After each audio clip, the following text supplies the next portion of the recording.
In April 2010, a group of self-advocates joined to put together a conference on healthy relationships and sexuality. Let's talk. Good morning. Wow, what a group. Huh. We're going to talk about having relationships, sexuality, and any other thing that you would like to talk about.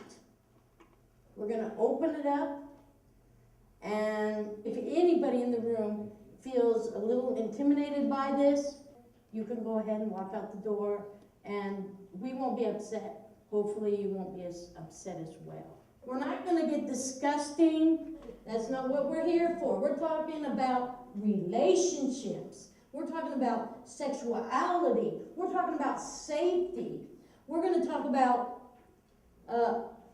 just anything that I miss.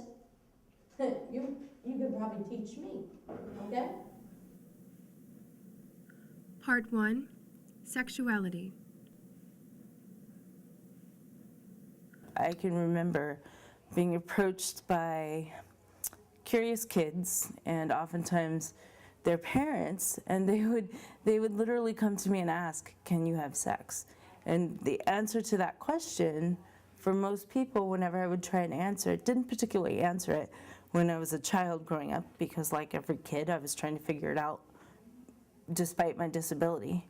But as an adult, when I would have conversations with people that would ask me that question, overwhelmingly what happened was there's a gross assumption across the board with people with disabilities, myself included, that they are asexual and that they have no means of expressing whatever their sexuality is, coupled with they shouldn't or don't have a desire to do so.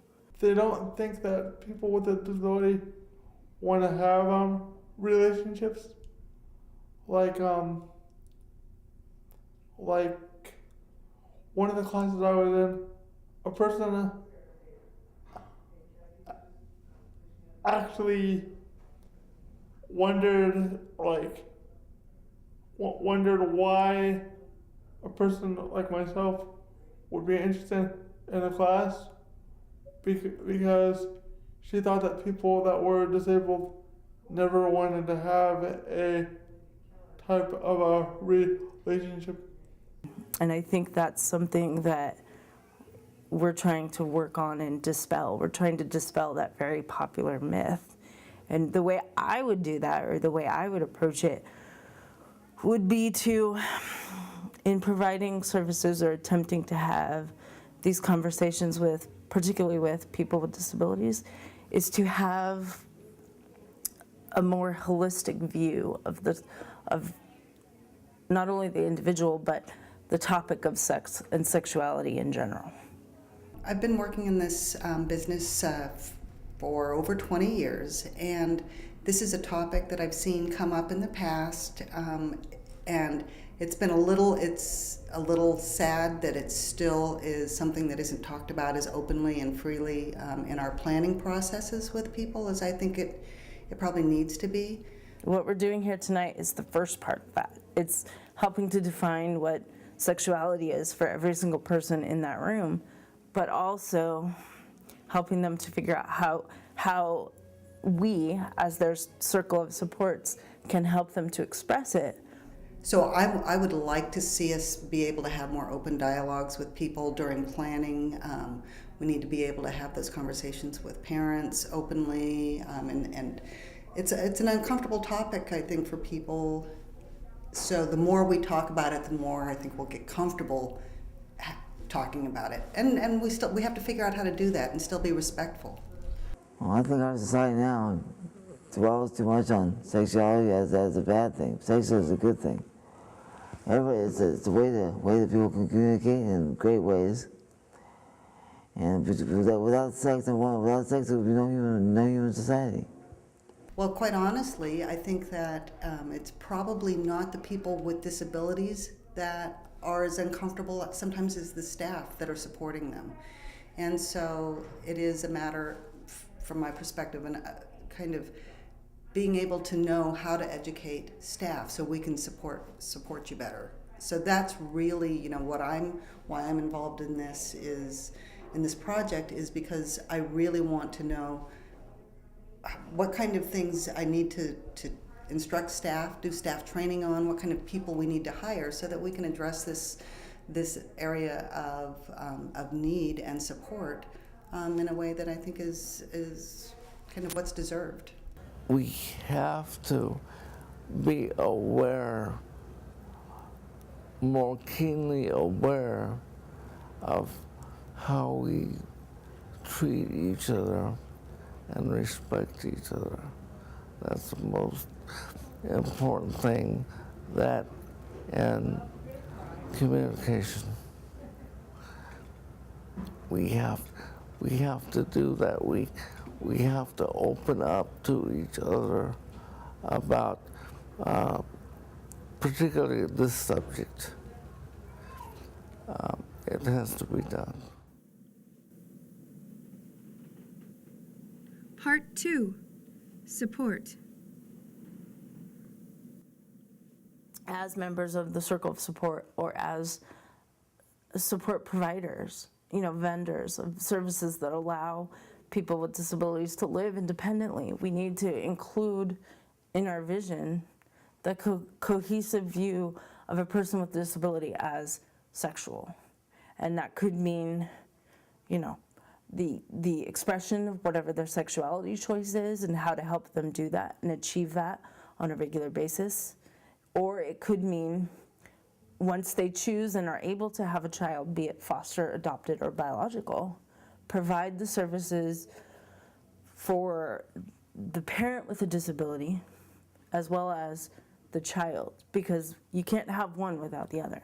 Yeah, if you need help, then you could build up your relationship to a better height. If there's help out there, then go for it. Then it could make your relationship more stronger. You know, I think over the years, I've seen it be everything from just knowing how to meet people, everything from knowing how to support them in that and not get in the way, because sometimes staff just accidentally get in the way.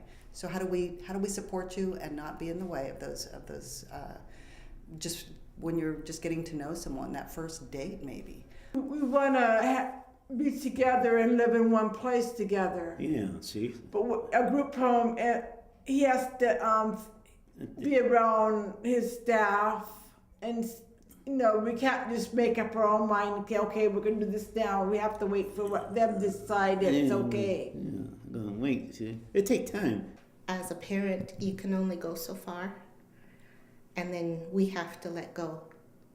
We're there, but it's basically up to the individual at that point to, in my opinion, to stand up and talk and ask for things. A lot of people are afraid to ask for things, whether it be for help, for, you know, whatever assistance they may need, or anything. And I know it's a difficult thing for my daughter to ask for help. We're a diverse people, you know, and so everybody has their own opinions about how to support someone, and whether you're a parent or a teacher, you know, it's helping people understand that it's not our opinions that matter. It's the people who are receiving the support, their opinions that matter. The definition of support in general needs to change when a person's life with a disability changes.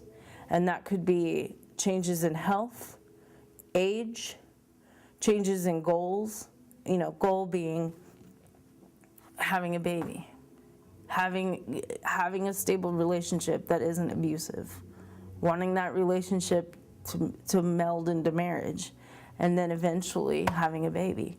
Just because we're people with disabilities doesn't mean we don't want the same things. We want what everybody else wants. We just have to go about doing it in a different way, and we have to ask for help a lot more than we would like to.